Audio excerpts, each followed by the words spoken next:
But first, as yet another boatload of asylum seekers capsized north of Australia, countries from across the Asia-Pacific met in Jakarta to work on a collective solution to a growing problem. The meeting of senior officials from 11 countries were promoted by Indonesia's President Yudhoyono to devise concrete measures to halt the increasing numbers of asylum seekers moving through the region. But Iran, the current source of the largest number of boat people with Australia as their desired destination, did not attend. Indonesia correspondent Helen Brown was at the forum and reports from Jakarta.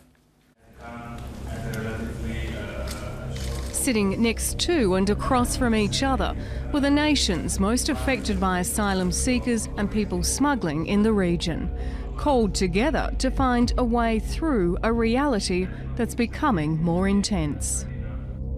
Given this is incident, or that is a case that is now occurring in an increasing manner, we thought it's best that we have this conference and a forum to discuss this shared concern and shared challenge before us. The initiative of Indonesia's President Susilo Bambang Yudhoyono, the forum promised to find real policy outcomes. It came up with the 10-point Jakarta Declaration. And while it seemed to echo statements that had been made before, participants insist the 27 measures agreed to will yield real progress. Actually give us the structure of a framework that is required to deal with what is a regional problem. It is far better situation today thanks to the kind of commitment that the countries that have met today have made. Ministers or senior officials from 11 nations attended, as well as 2 international refugee organisations, all raising their particular areas of concern and finding common ground to work on. Afghani asylum seekers in Indonesia often talk of the death and harassment that's forced them out of their country. The largest number of people in Indonesia registering as refugees come from Afghanistan. But the Afghani representative says they need not fear.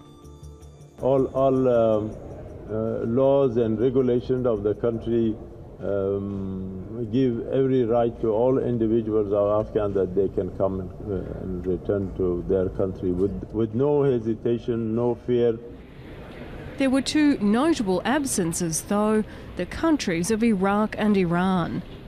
Iran is the country responsible for the bulk of Australia's recent influx of boat arrivals, many of whom use Indonesia as a transit point.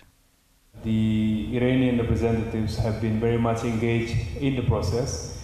I am not informed yet as to the immediate reasons why they are not at the meeting today. The date was timely in another way.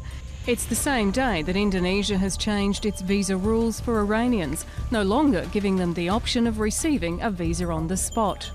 This change was based on increased Indonesian concerns of visitors arriving but not leaving, but also Australia's wish to see visa requirements tightened. And the Papua New Guinea representative told journalists that 50 Iranians that have been sent to his country instead, under a deal with Australia, have asked to be returned home.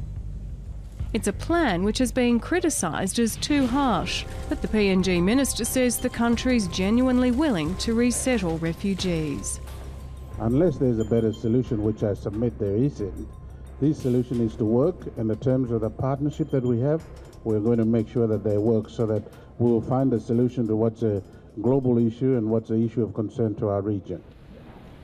Officials and those involved say the forum yielded some real outcomes, and no doubt there will be more talks to be had.